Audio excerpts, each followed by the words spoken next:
Today I have on with me Tim Brand, and this is fun. One of my loyal podcast listeners that goes back to pretty much the beginning of the launch of my podcast, and who's also a client of mine, she recommended I connect with Tim and that he would be fabulous to be a guest on the show. And he is an author of a book that I read and loved, and I'm so thrilled to share with you.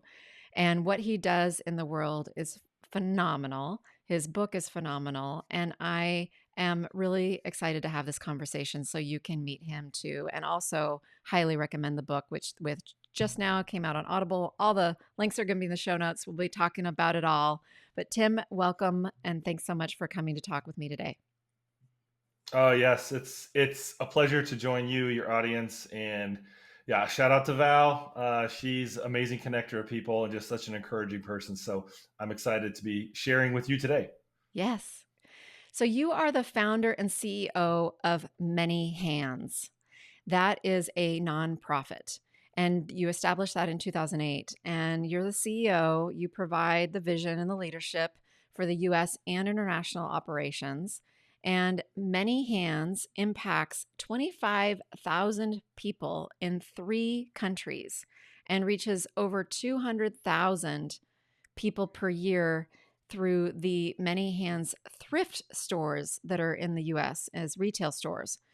And so, I mean, it's just phenomenal, just already those stats and information.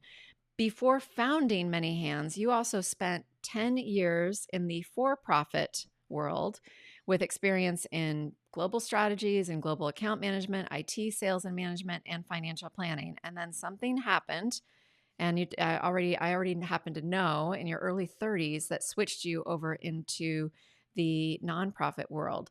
So I'm excited to talk about that. Well, and oh my gosh, we'll come back to the impact that Many Hands has had. So don't let me forget to bring up some of that information. But let's pause there for a second to have you tell us a little bit more about. And then there's the book. There's so many things. I know So there's many just things. that's always the issue. I jump on these podcasts. It's like there's so much good stuff to talk about, There but that's is. not a bad problem. At the end of No, the it day, is. is that's the whole thing. Is like we have such a unique opportunity with our lives to put our thumbprint on things, and I've just been incredibly blessed to be able to take some of the gifts and talents that I've had, the stories that have been woven into my life, and the unique experiences to then combine them into something that then has force. Mm-hmm. That's what I always talk about. Is we're trying to create we have a funnel and a pyramid strategy where in the places we serve that are on the lesser side of things, we try to build a pyramid where people then can stand and build something that's going to last the test of time. But on the U.S. side, and when I'm talking to most of my Western people, it's really how do we take this distracted life and all these things that we buy into, what's going to bring happiness and joy and all that kind of stuff. But how do we take that distracted life and work it down a funnel so at the bottom of it, it's this powerful force that's united, that is congruent, and that is all working in one direction. Because there's so much that can deviate us from our paths and so much that pulls us in these directions. And I think that's why people feel so burnt out at times because they feel like they have to be everything to everybody. And I'm just Yes. such a believer that there is, when you stop and you look backwards in your life, you will see unique paths, unique experiences, unique people that guide you to the place where you're at now with intention. And it doesn't mean you can completely steer it, but you can certainly guide within certain guide Mm-hmm. rails to get to places you want to go to. Yeah. Beautiful. Yes, I mean, some of the points that I want to pull out is that, you're talking about choices, choices that have been made and being able to determine what you have control over and what you don't. And the earlier on in life that you really come to realize what that actually truly means, not the kind of Yep. illusion and fantasy that we exist in a lot, and that many people exist in. And then start making some different choices for the things that you actually do have control over, then you can truly shape your life and make it one that is amazing and fulfilling. And for many of us, that it, it doesn't. For you listening, it's not that your life will be fulfilling when you've got a nonprofit and you're contributing to the, this huge volume of contribution being made clearly out in the world that Tim is. It no matter how quote, kind of measurable you may be looking at it from external standards, it's all about, really, it comes down to how you feel. And are you following that? Because if you follow that, then the world will benefit in many ways that you can't even imagine. I mean, I would imagine, Tim, that you never had, when you first even put your toe in the water for this change in your life and doing the nonprofit, did you really have a vision of where you would be today?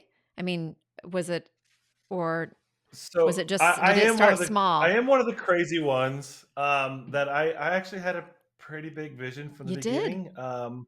I called it a BHAG. I had how we could change the country of Haiti, which, if you know anything about Haiti, it's pretty tough. So I wrote a white paper in 2005, when I was, at that point, I was about 27 years old. After experiencing going on a trip when I was 18 in 1998, and these experiences that happened in my life, and that was spurred by two questions that were posed to me. Number one is, what's my holy discontent? What's the thing that just really irks me in the world? What's the thing that keeps me up at night, or gives me fuel, or gives me passion, that is uniquely to me? And then second thing is, what's in your hand to go and resolve this holy discontent? And for me, there's a couple of things in my story that I knew.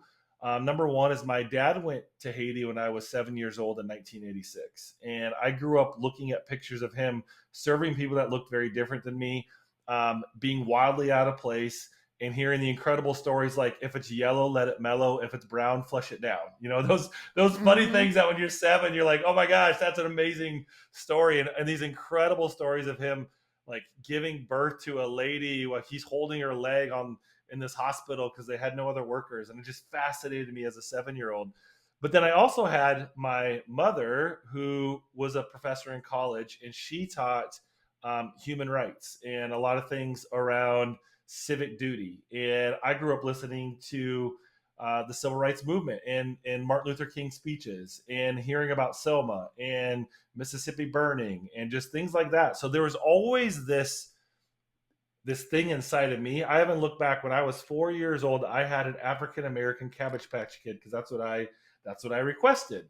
And so, like, for me, like, that was just part of my story, even though I was this Mm-hmm. Iowa kid in the middle of a landlocked country that we don't have a lot of people that look like that around us. Mm-hmm. But that was part of my unique story. And so when I turned 18, we went on this trip, and I led it. And so fast forward, then 6 years later, I'm in business, learning all these things. And the one thing that remained constant was this idea of how we could change this one country, this particular region. And so, taking my business principles, I started to put it into action for those that were lesser than, or the areas that don't traditionally get a lot of business planning, a lot of real strategic planning.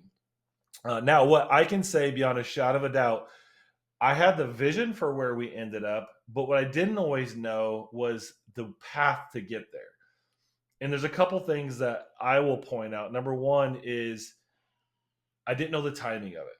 Like, so 2000, when I was 2000, I went 98, 2000, went back. I made a covenant, and I'm a person of faith. So I made a covenant with God that said, I will in some way, shape, or form be involved in this country the rest of my life. And I wrote that on a piece of paper and actually burned it up to God when I was 20 years old. But I never understood what that meant until really 15 years later.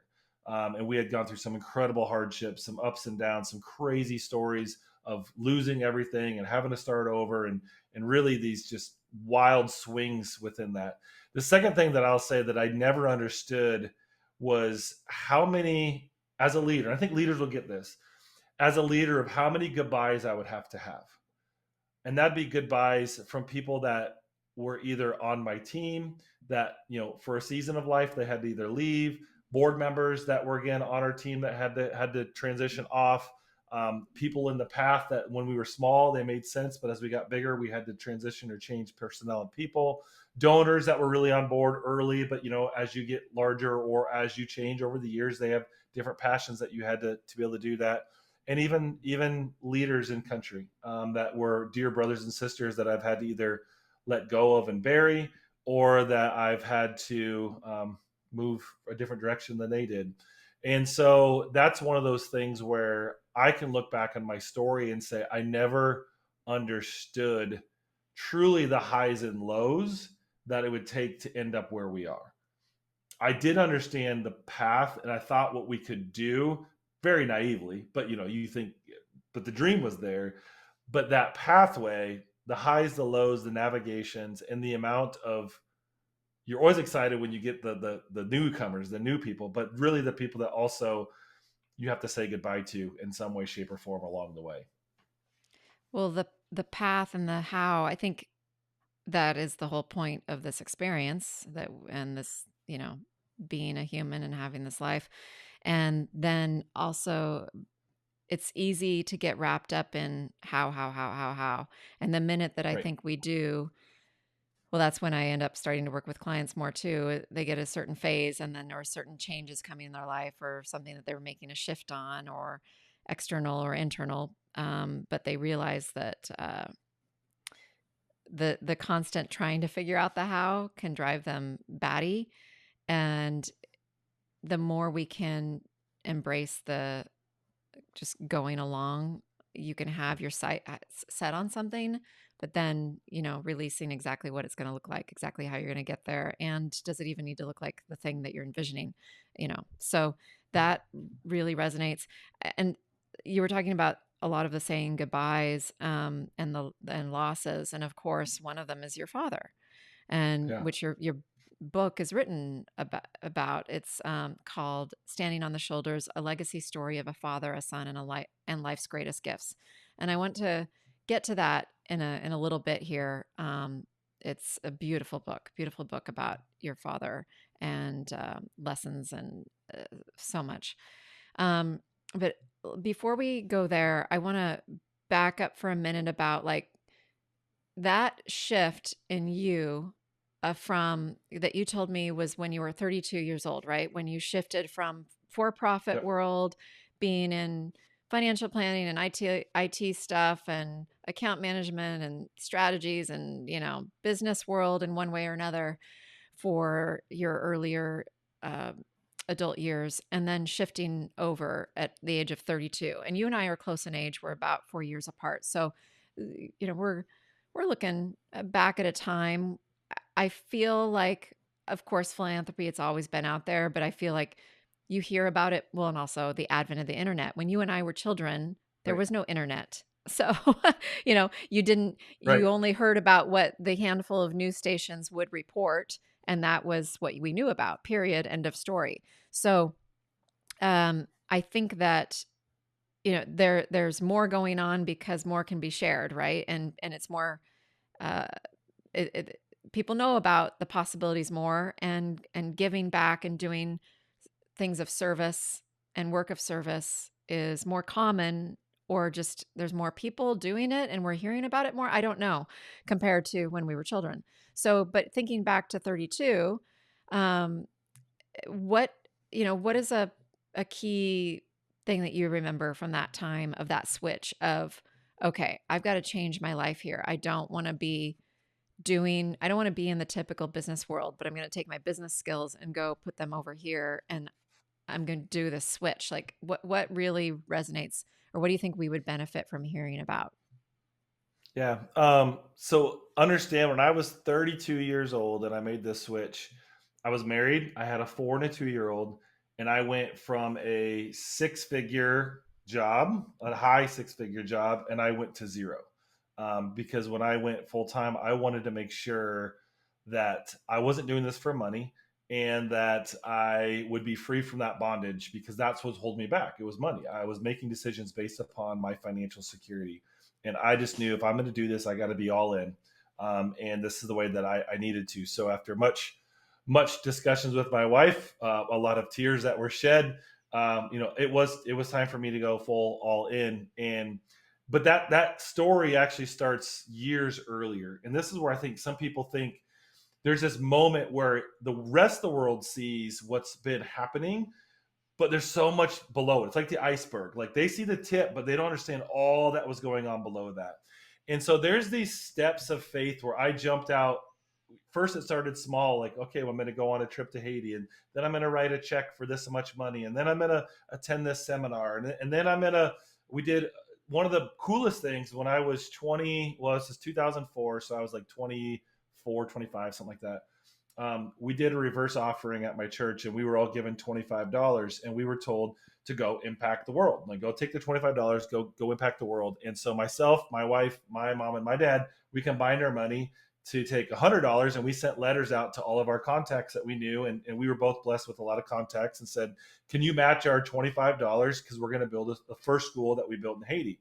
And through that generosity, we were able to raise something between $15,000 to $20,000 just off of letters. And for me, that showed me, man, if I just go all in on this with this $25, it can multiply way beyond my wildest dreams. And so that story was stuck into there. There was another one where I left another high paying job to pursue something that was more of a passion project. And it was paying still, but it was definitely a pay cut. And I thought at that point, man, there's no way in the world I'm ever going to make any money again. I'm leaving this high income job to go to a low income job. But again, through that story, not only did I make, but I actually ended up making more in a few years because I was really good at this particular role. And, so then I, again, had that built into my story. And so fast forward to 2011, the thing that I'll say to anyone that asks me this question is I am wired, and I knew that my true self and to be the best version of myself is when I live a congruent life, and that there isn't discongruency. And what I was living at that point in my life was I was really good at putting on hats. So, and I would run around and put on hats. So this was my family hat, and this was my business hat. And then I'd go put on my mission hat, and then I'd go put on my spiritual hat, and then I would go put on my, provider hat, and like all these different hats. But I was also a different person in each one of those scenarios than who I was, just who I needed to be. And where it really got me is I went down to Haiti in 2011. We were going, and I was at that point president of the board, full time, making money, white picket fence, 4 and 2-year-old, 3,000 square foot home, making good money, being mentored by the president of the company, and had plans for my life. But I went to go launch this school. Basically, we're launching a school and looking at buying ground for another school. And I sat with my Haitian leaders, and they were just praising me over the top and all these things that could make a big head. But I just felt awful, because I was like, if they really knew my life, if they knew how much I was really dedicating towards this, they would not be saying these praises. And I just felt like such a fraud. And I came home and I just couldn't shake that feeling. And I'm an audio listener and I'm an audio processor.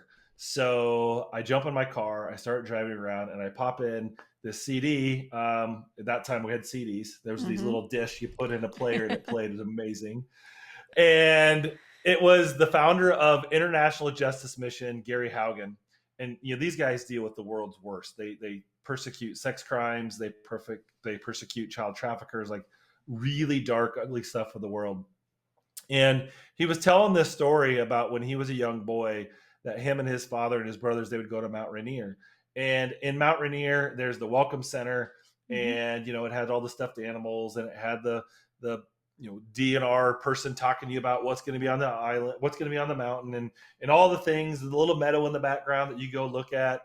But then there was a path out of that led to base camp, where the people that actually ascended the mountain, they would go. And it had all those signs on there, caution, falling rocks, go at your own risk, all that stuff. And his brothers wanted to go and his dad wanted to go, but Gary convinced his dad to let him stay. And so he stayed in the Welcome Center. And he says at first he was really proud of himself because he's in this Welcome Center.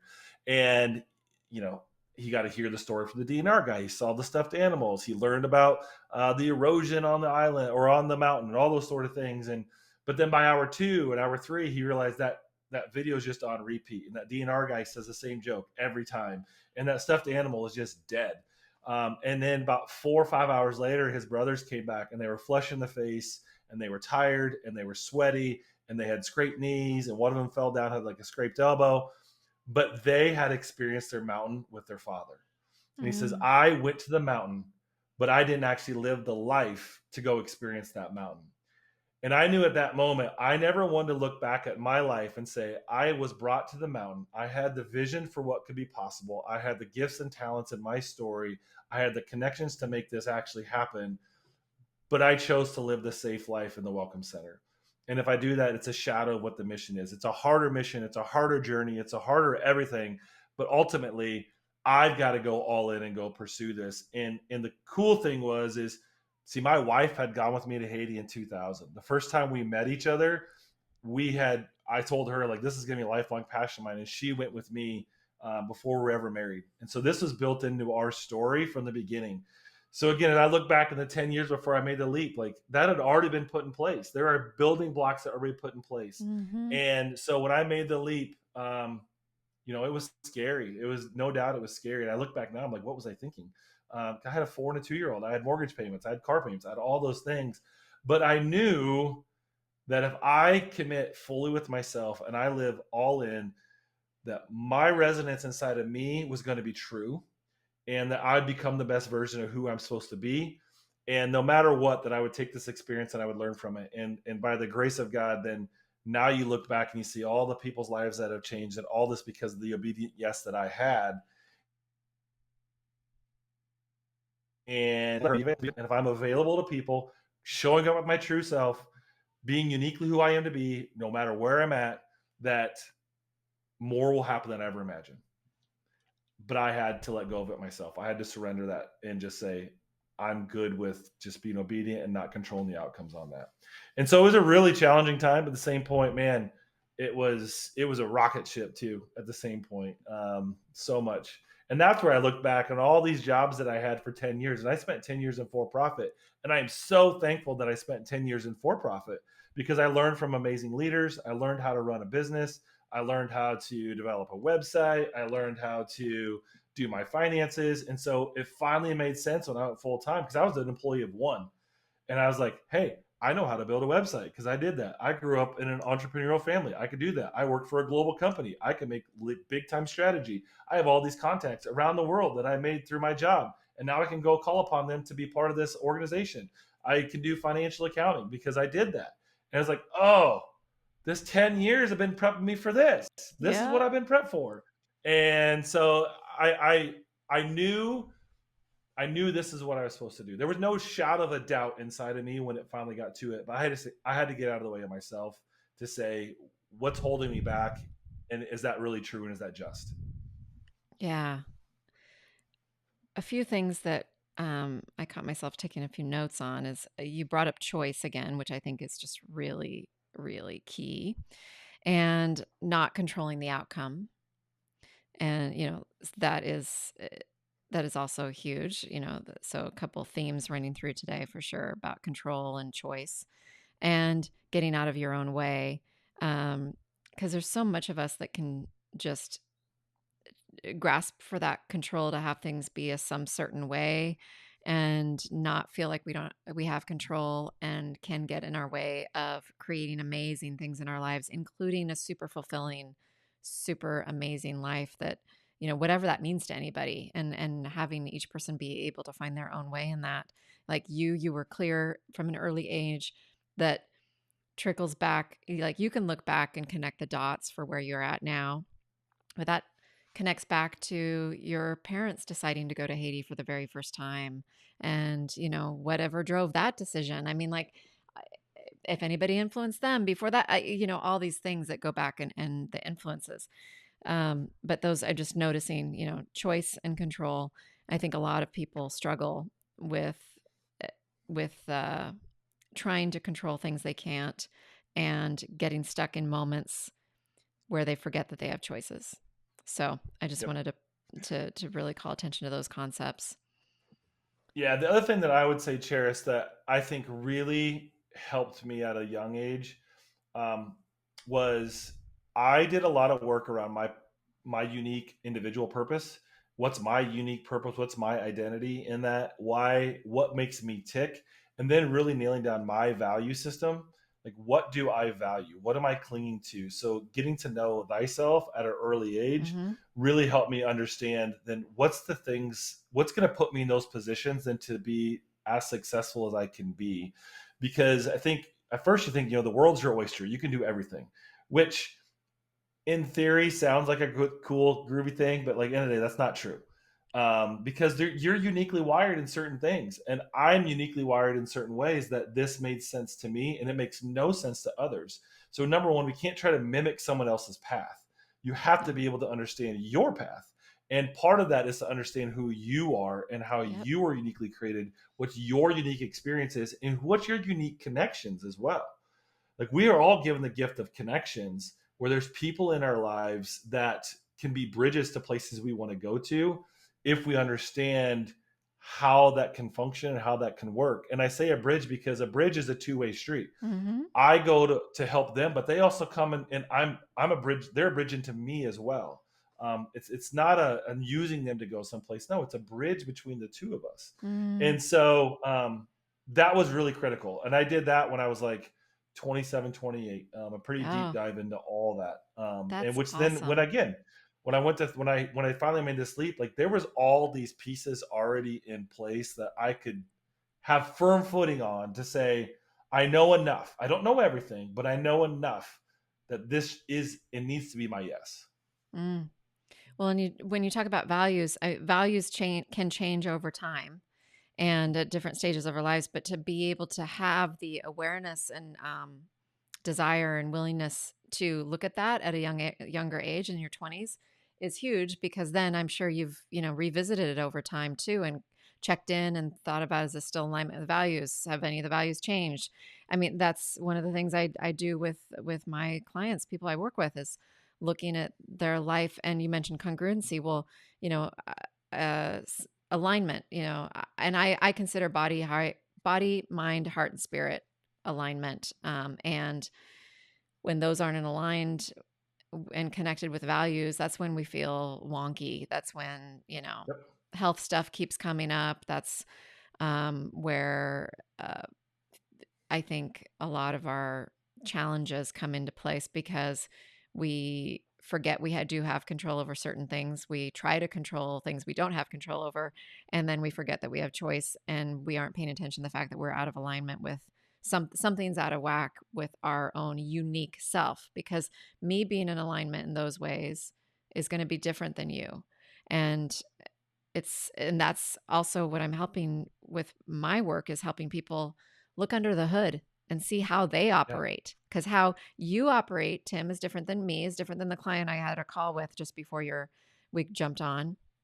And, understanding what triggers each of us to get in our own heads, to get in our own way, to try to control where we actually it's an illusion, all that stuff. It's very unique to us. I mean, underneath it all, it's all similar. It's all this sense of, and a fear of being unworthy, and there's a certain commonality.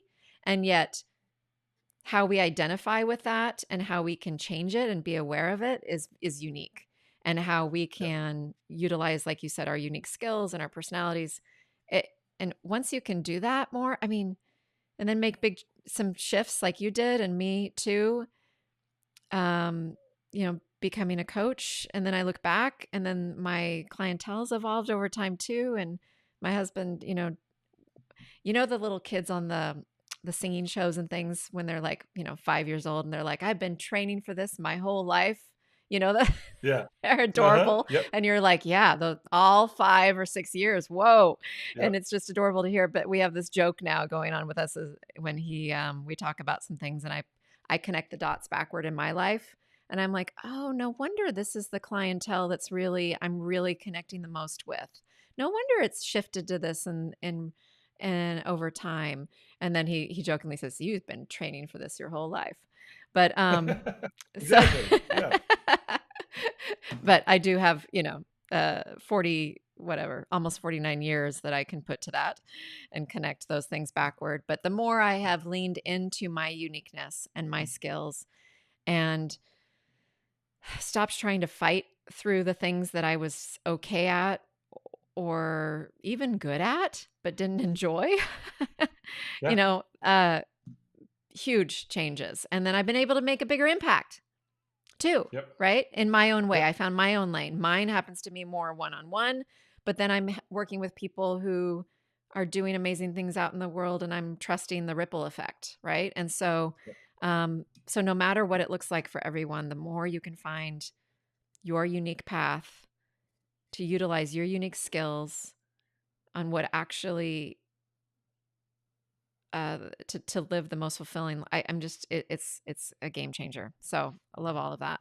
Now, what you've been able to do with many hands, a few example. Tell us a little bit about some of the things. I know that the donations, what you've been able to produce through many hands and give to the world. So give us a little bit some of those facts, because it's really quite phenomenal. And I'm not going to do it justice with my couple notes I've got here. So I'd love to hear you share. Yeah, no problem. So we call it three divisions, how we achieve our strategy. We ignite generosity through our generosity engines, which is our four social good thrift stores. And these are like 25,000 square foot stores. These are not small little dinky things in a strip mall. We take over Kmart's, we take over Bed Bath and Beyond's type of things, and then we make them all for generosity. We've run 31,000 last year. We had 31,000 hours of volunteer time given towards that people would come in and volunteer their time. We did just over 2 million items that we repurposed in the world to go do social good, and raising almost $5 million in the meantime, just last year alone, to then go out and bless the global world. And then the thing I love about that is that also creates a higher quality product in our backyard for people that have needs. It allows us to give excess and abundantly to homeless shelters, people in need, crisis situations. We in turn also give a lot of vouchers to people in need through systems that are established, such as crisis centers, churches, but they come and shop in a store like everybody else with dignity, as opposed to going to a free clothing closet, which is really cool. Oh. We ignite generosity, we grow community, and that's our work that we're doing in Haiti, and then we opened in 2023 in the Bahamas. We go an inch wide, mile deep, and so within a family, we try to do 6 main programs with every family we work with. So that's education, leadership development, agriculture, help them grow their own food, safe homes, and medical assistance, and economic development. So every family we work with, we first take care of the women in the first 1,000 days of life. So when they're pregnant with a child in the womb, we want to try to get them in our programs. We then feed, we do education programs, we do maternal programs for them. Then they feed into what's called the Power to the Parents program, which is helping the parent be able to take care of their own children. We also then put a cement floor in their home, we rebuild their home, put a latrine, things like that. Then ultimately creating jobs for them. So we have a jewelry company that we partner with. We've got agricultural work that we partner with. And then we work with a lot of schools, because the food that we grow, then we want to use in our schools. So we feed 19 schools, 3,000 kids a day through those programs. We have about 500 families in our first 1,000 days program. And we've married over 200 families. Pretty incredible to see that. And then we also look at the marginalized in our world. So that's particularly working with those that are most vulnerable. So usually lower limb disabilities. And we've been able to give what's called a PET cart, personal energy transportation cart, to 560 individuals. What's really cool is then they got their mobility back. So they can walk now by powering with their hands, their little carts, and they then go and they plant gardens in our raised garden beds. They formed little associations where they go deliver things to different people. And it's just really cool to walk through that. And then we then also one last thing I want to put on that side of stuff is then we work with public schools in particular. So like in the Bahamas, we've got 600 kids right now that we're working with in a public school program to build libraries and to give reading and math skills for kids that are behind grade level. So most of the kids that we work with are between 2 to 3 grades behind, grade levels behind where they should be. And so we do intervention strategies with teachers that are trained, classroom sizes that are 1 to 5 teacher ratio, to really give the individual size so they can go from 0, which most of our kids are testing at a 0 reading and writing and math skills, to somewhere around 85% back to grade level, which is pretty cool. And then lastly is we invite people on the impact journey. And that's what we're talking about here is, people that go experience God's love in action through community. We all transform together. I am just as broken as the people I serve in places like Haiti and the Bahamas. It's just my brokenness looks different than their brokenness. Mhm. But I have strengths to give. I'm not going to minimize myself. I have strengths to give, and they have strengths to give me as well. And the cool thing is when we really come together and we collide with the global world, we start to see that they have the same brokenness and the same strengths and the same weaknesses, but yet we together form a bigger whole. And so we just try to get people to introduce the story. Our goal is to share 10,000 stories of people across the world that are doing incredible things every day. And then to help them commit to being love and action in their world. So that's what we do on the impact journey. So we have curriculum that we've written. There's books like the one I wrote about my father, and that's an impact story. We have events that we put on, bring in inspirational speakers, people like myself, but others as well that come. John Gordon's come to that. Tommy Spalding's come to that. John O'Leary's come to that. And we just inspire people to go be love and action in their communities. And so through that, we generously grow impact. We want to ignite generosity, we want to grow community, and we want to invite people on the impact journey. Beautiful. All of this, I can't help but think of your father because I think he, from what you've shared in your book, is the one who made an impact upon you and instilled all the seeds for Yep. all of this. Am I saying, is that fair to Yeah. say? Mm-hmm. Okay. Yeah. So let's talk a bit about the book because it's a beautiful book. It's called Standing on the Shoulders, a legacy story of a father, a son, and life's greatest gifts. Shot up to be a #1 bestseller on Amazon. It was a top 100 book. And you wrote this in a few years ago, and then you, as I know, sat on it for about a year. You did it really just out of your own personal healing journey and need to do it, and then you decided that it was something you did want to share with the world. I think that is even just it's really powerful to know that now after reading it, to realize, wow, you wrote this to help yourself and to process, and then later decided, okay, do I want to share this? How does my family feel about this being shared? All the things that you went through. So, Yeah. so like I said, absolutely beautiful book. Um, it it obviously it addresses a lot of, as you say in the tagline, a legacy story. So let's well let me back up. Let's talk about the question that inspired the book. So share that Yeah. with us. So the question that inspired the book and the question that I was ultimately wrestling with as I thought, particularly in my kids and what my dad had done is, is the way that I'm living my life right now, are there going to be people that are going to have to fix everything that I broke during my life? Or are they going to stand upon my shoulders, stand firmer, see farther, love deeper because of the way that I lived? And I really thought about that gift that my dad gave me. He wasn't a world figure. He didn't make the national news. He didn't, he wasn't one of the LinkedIn superstars or anything like that. I mean, ultimately, he had a nice life. But at the same point, he absolutely gave me the platform and the foundation that I could thrive and I could flourish.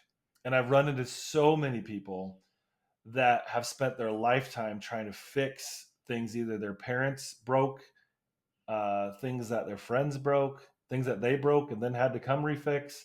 And unfortunately, that brokenness gets passed on.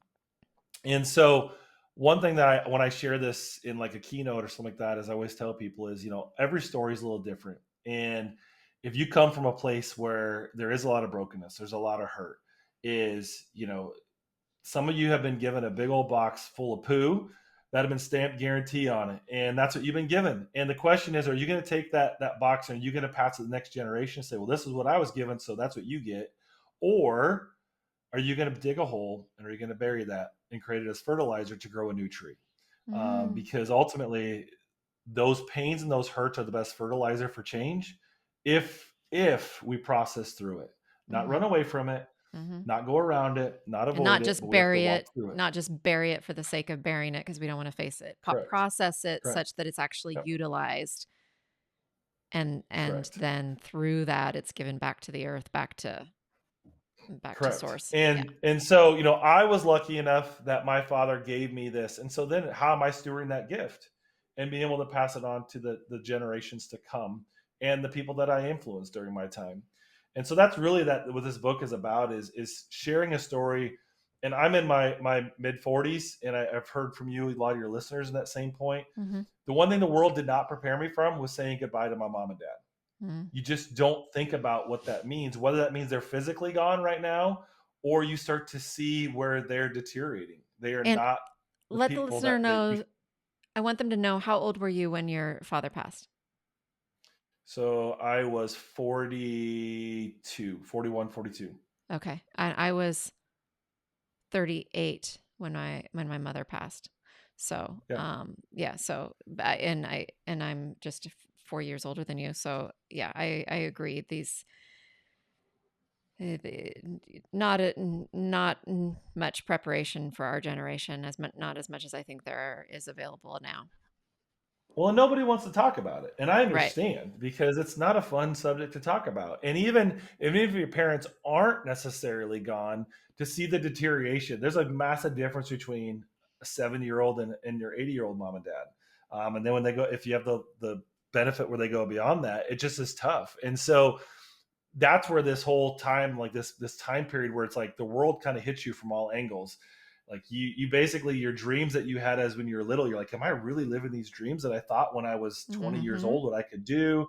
And then your kids get to be an age, if you have kids where they're like the middle schooler, high schoolers, or they don't really give the love and affection anymore either. And then your parents are like kind of fading away or they're gone, and you're like, man, what is going on? And that's where, like, Mm-hmm.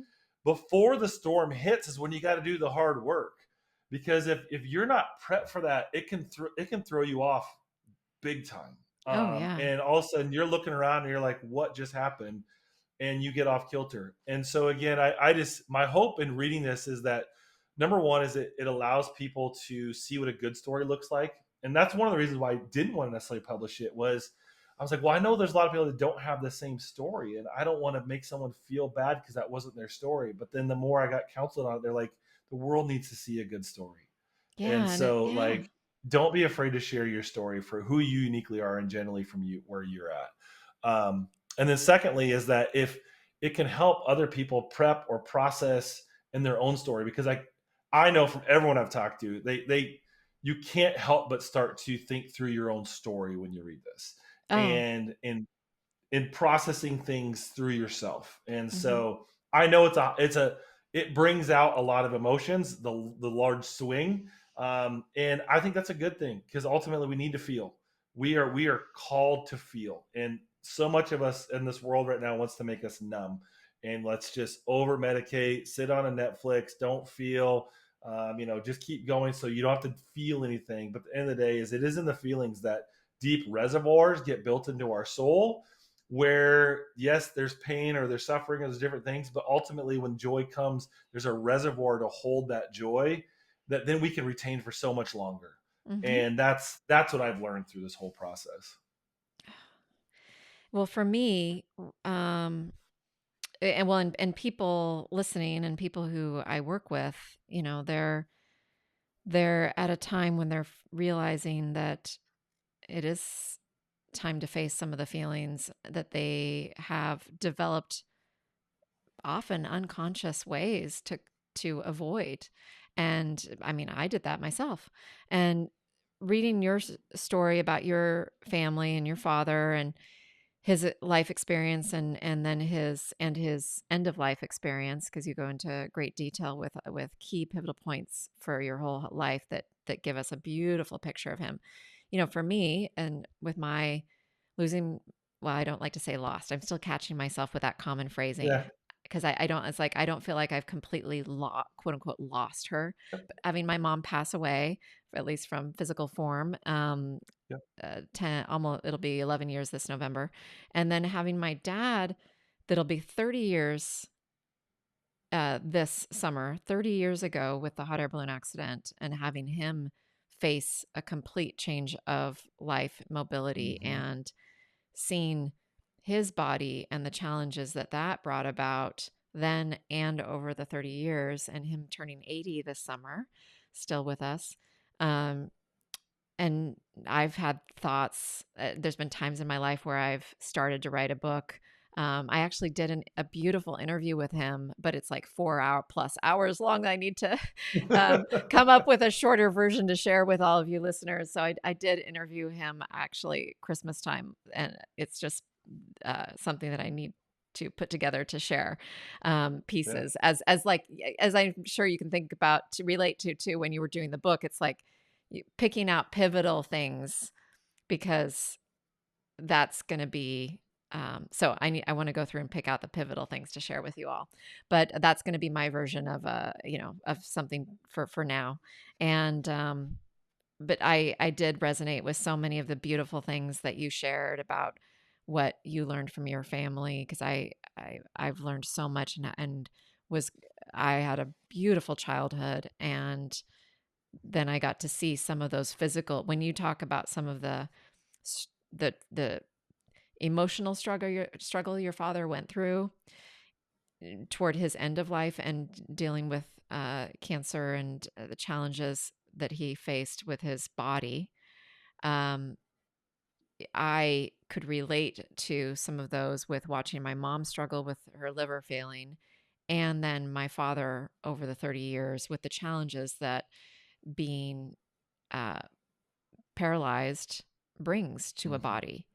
And so I really related a lot. So much of it resonated with me. It's beautifully written. And I love how you would weave in the backstories into the present, because there's a whole theme of a story you're telling about his end of Right. life. And through that, though, you weave in the what I'll refer to, I guess, as flashback moments to bring in to share with us. And you tell these beautiful little snippets that are just little nuggets to help paint a picture. And it was very moving. And like I said, I really could relate to a lot of it myself. Um, like, and a man like I can relate to too, of just wanting to do good for people, take care of others, and just having that modeled for us. I mean, I think it really it's super powerful what that can instill, and what you and I were fortunate to have as children with that kind of a father figure.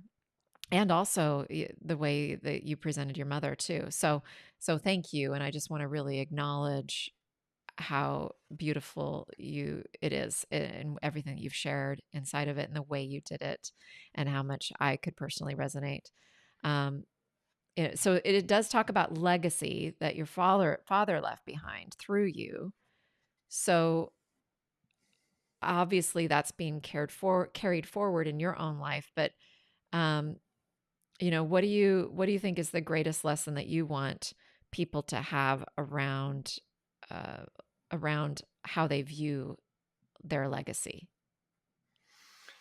Uh, I think one of the key things for my dad, and the thing that I learned the most, was choose generosity Mm, and be generous with your grace, be generous with your forgiveness, be generous with your time, be generous with your financial resources.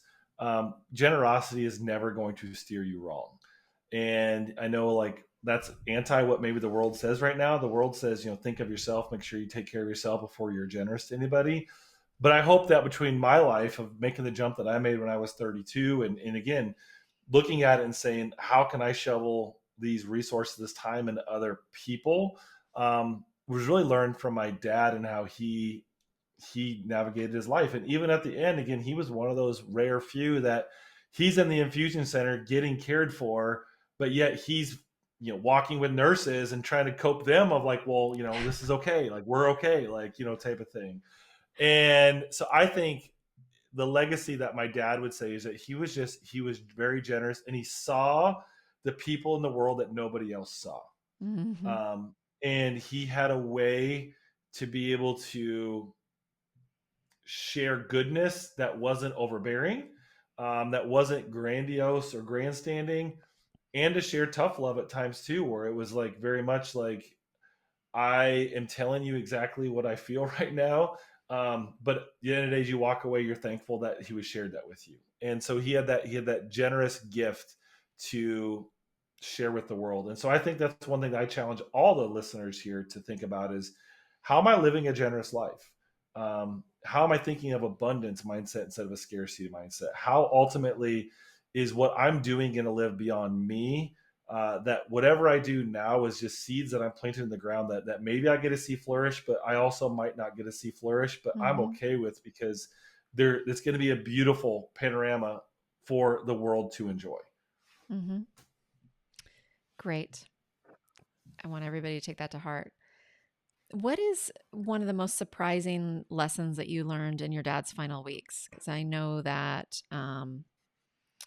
challenging time. I know it was for me with my mom too. So, is there something that stands out when you think back?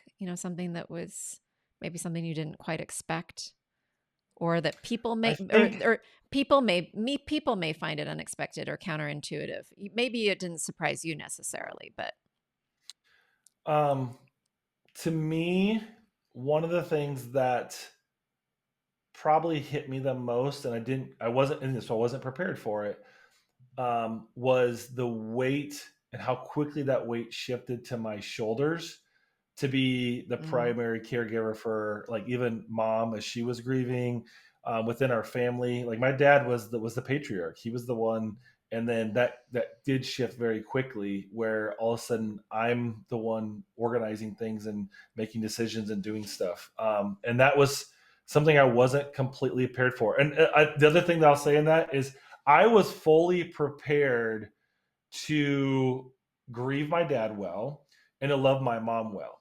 But what I didn't understand was I was also going to have to be dad to my kids who are grieving grandpa being gone, mm, and to others in the community that also were grieving. And for them, I had to be stronger. And so, like, it was just a weird heaviness for me that I didn't quite understand that would be there. Is, I would go and have an incredible moment with my dad, and, like, but then I turn around and my kids are grieving, and I have to be their shoulders that they have to stand on. It doesn't mean they can't see dad be vulnerable, or yeah, dad cry or that kind of stuff. That's not what I'm saying. But they can't see dad completely fall apart. Because end of the day is, I have a responsibility to care for them. And remember, they are grieving as well. mm-hmm, I'm not the only one grieving in this situation. There are others that are grieving as well. And we're all going to grieve a little bit differently. And it's okay to grieve. It's okay to grieve in your own time. It's okay to grieve in your own way. But then create the systems, or the atmosphere, the culture that allows for people to do that in their own way, that you can be a support and not a tear down in you that. did that beautifully with your family because you describe it in the book, multiple instances of doing that for your family, your not and community. I mean, so it was your mom and sibling, and then also your children Nephews, and nieces. Yep. yes, the whole extended family, and then the community at large.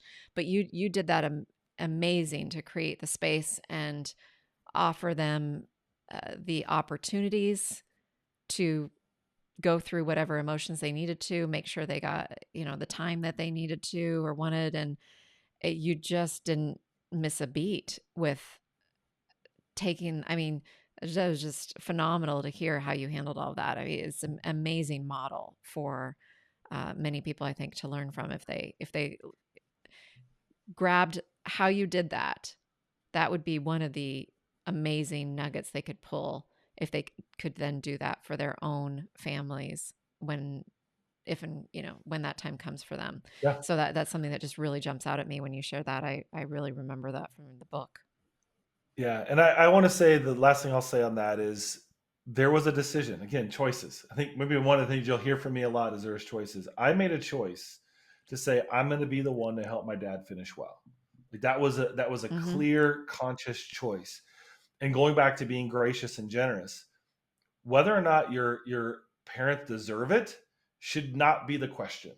The question should be, is what I'm giving, can I put my head on the pillow at night and say, I was the one that was generous and gracious, and I went above and beyond for them, whether they deserved it or not.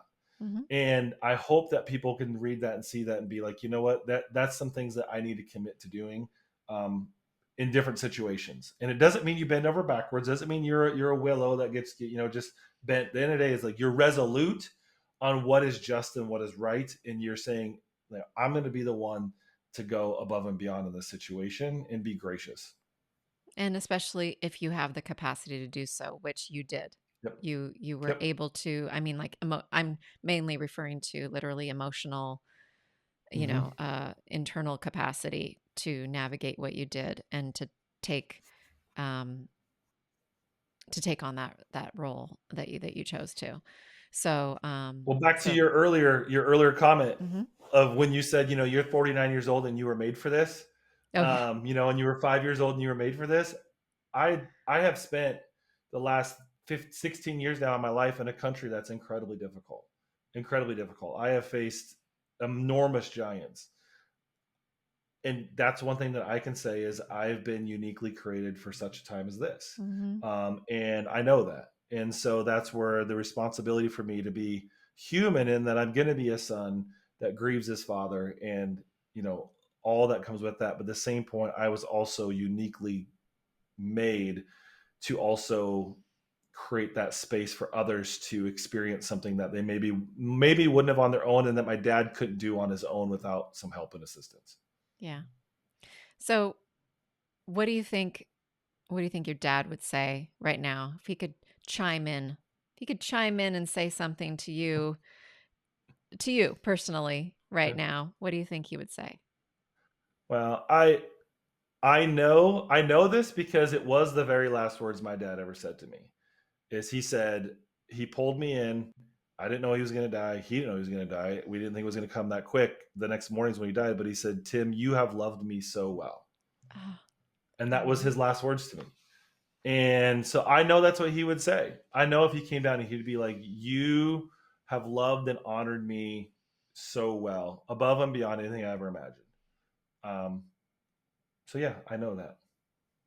Oh.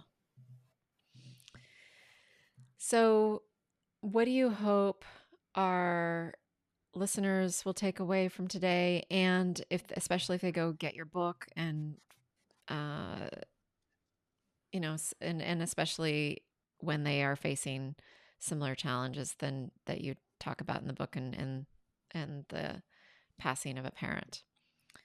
Yeah, I think number one is we can't outrun death. Death is like if the end of the day is like we're trying to avoid dying, we're in a losing battle. So the question is what are we going to do with the now? How do we be where our feet are planted now? How do we start to build paths or create pathways that are going to take us to become the best versions of ourselves now and allow others to on that journey at the same time? And so I hope if they pick up the book, number one is they get to see a beautiful story. That's something that I couldn't have crafted on my own. There's some bigger power at play here that help craft some of that story, and they can see the goodness of what it looks like when it goes well. Because I want people to experience the love and goodness of a great father who loves their kids and who finished well. So number one, I hope from that. Number two, though, is if you're listening to this and just in your greater journey, is we are all capable of more than we imagine. We put limits and finite limits upon ourselves of what's possible. At the same point, though, we have to be true to who we are. Things aren't possible because I'm not going to live the same life as you are. So that's my life isn't possible to be your life, but yet there's uniqueness inside of me that is called to be great in my own way. And I think that's out there for everybody. And I think everyone has that opportunity, but you have to do a little bit of, I call it, there's four phases of that. Number one, you have to reflect back on where you've been, where you're at. You have to expect then, like, what's my future? What do I want? And where do I want to go? Then you have to connect to the here and now. Where am I at in that journey? And am I coming more like that? Am I moving away from that? But like, where am I at that connection point? And then you have to commit to whatever it is that you want to go to. But those all play a role. It's not just about the future. You can't just say, "Well, I'm going to be this future person." Like in the day, that comes from a place where you're at. You can't just always look at the past either. It's not just like, "Well, I'm only looking backwards." That's not good either. And you also just can't live in the here and now. So all three of those are needed to say, like, okay, where did I come from? Where am I going? Where am I at now? And what am I committing to move forward? And if Mm-hmm. you can do that, you do that well over an extended period of time, the world the world is needing you and your unique voice and your unique story to show up, and it will. But you just got to stay true to that path. Mm. Yes. Love it. If people, so we're going to have links in the show notes to the book, to your website for Many Hands, the thrift stores too, all the things. So, and you on LinkedIn as well. I've got a note here, but if obviously you're a nonprofit doing great work in the world and wanting to do more great work. So, what are you looking for? What do you need? What can we have our ears and eyes open for people that would be helpful for you? Opportunities. So, go ahead. Tell us. Requests you have. Yeah, What could help you, and who can help you, and what do you need right now? for sure. So, number one is we are a Guide Star Platinum, 5 star, 4 star, whatever the highest star charity with Charity Navigator. We believe strongly in transparency. So I know that's one of the things when you're talking about nonprofits is, well, what's your transparency model? Part of the reasons why we built the thrift stores is because I cover our own admin and overhead by our own businesses. So that way, when Mm. money is given, it can all go to the places it needs to go to. So people can have assurance like our money's actually going someplace. Right now, the current needs are there's actually a couple. Number one is, so we have a school down in Haiti. We started at preschool. We're through sixth grade. We need to add a 7, 8, 9 wing to that building.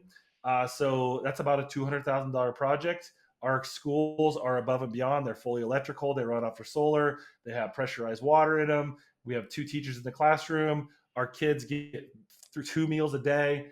So these aren't your Haitian classrooms. These are high end because they deserve just the same as we deserve to have an education that's truly going to change their life. So number one, there's that if you're like educationally drawn.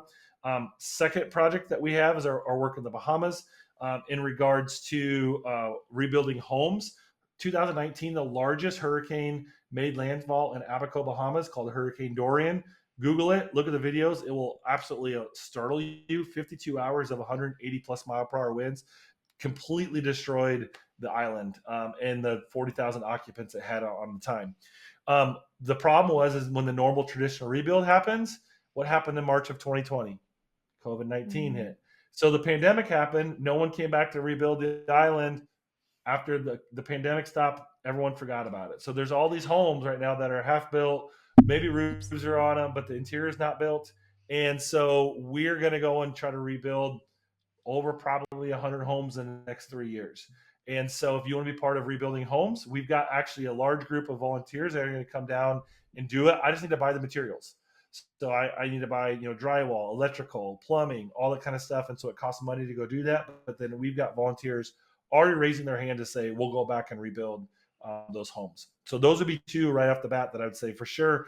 If you're interested in a certain project, those are 2 projects that are both humanitarian in nature, but also will change the world because who doesn't need a home? Who doesn't need kids to be educated? If you're just looking to give in general, there's a lot of ways that you can give. There's our first 1,000 days program, which help women and children in pregnancy in the first 1,000 days of life, both the mother and the child, supporting them. Love to see more people sponsor that program.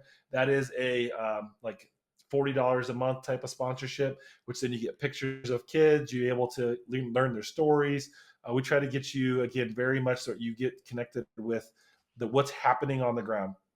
Lastly, as I would say, is if you're interested in actually serving. So Many Hands Impact is where we go serve. We send right now around 400 to 500 people a year down to Abaco to help rebuild those homes I'm talking about, to go in the school systems, to grow food and all those sort of things. But we're really highly relational and we're big on stories. So part of it is unpacking your own unique story while you're serving others, and you're receiving the gifts of story from the people you're serving so that you can learn nuggets of truth from them to apply in your own story. Because most of us, when we go serve, we're not going to serve there for a long period of time, but we want to take things we've learned there and to come back home to be better mothers, fathers, children, community members, business members, church members, civic organization members, whatever it is that you're called to be. We want you to come back and do that in your own community. And so there's ways that you can go and say yes to those types of trips and go serve with us in Abaco, Bahamas. And so those would be the ones right at the top of my head, that I would say for sure jump on board and take a look at that. I know the dollars where they go, they get stretched a long ways. Our programs create long, because we walk with the family for 7 years. So it's not like we're just a short term thing. It's an inch wide, mile deep. We're going really deep with these families to truly create transformation where then the parents become the champion of the story. Not you or I, not the donor, the parents. Because when the parents become champion of the story, the family changes. Then you have, just like my dad, where there's a shoulder to stand on, where Mm-hmm. these parents then can become those places where the kids then can go launch out of. And we need to equip other people to have their shoulders be a little bit broader, and they want to, but like a little bit broader, a little bit wider, a little bit stronger, so they can go out and be the change that they want in their families, and what we see in the world. Oh, that's amazing, amazing work that you're doing. Phenomenal to see what you've built. And uh, I, yeah, anybody who has any whisper of interest as he was sharing all of those opportunities, please check out the links below and reach out to Tim if there's some way you can help him with his causes. Amazing, amazing what you're doing. Thank you. Thank Thank you. you. Yeah, thank you. And thank you for the legacy you are leaving behind. I mean, yours is clearly something that is quite ginormous. The impact and the ripple effect of what you're doing is phenomenal. But what I think is so important is what drove it was, just one step at a time and just following your heart and that congruency and making sure that you were going to live a certain way and that the true authentic Tim could please, show up and stand out in all areas of life. And then that led you to do this. And so lots of ways for you to get involved if you have any any pull at all. Please, please, please listen. And definitely check out his book and read that story or listen to the story. It's lovely. So so well done. Thank you for sharing it with us, Tim. Thank you for being here today. And I we will I'm sure we will be staying in touch. Any final word, final thought?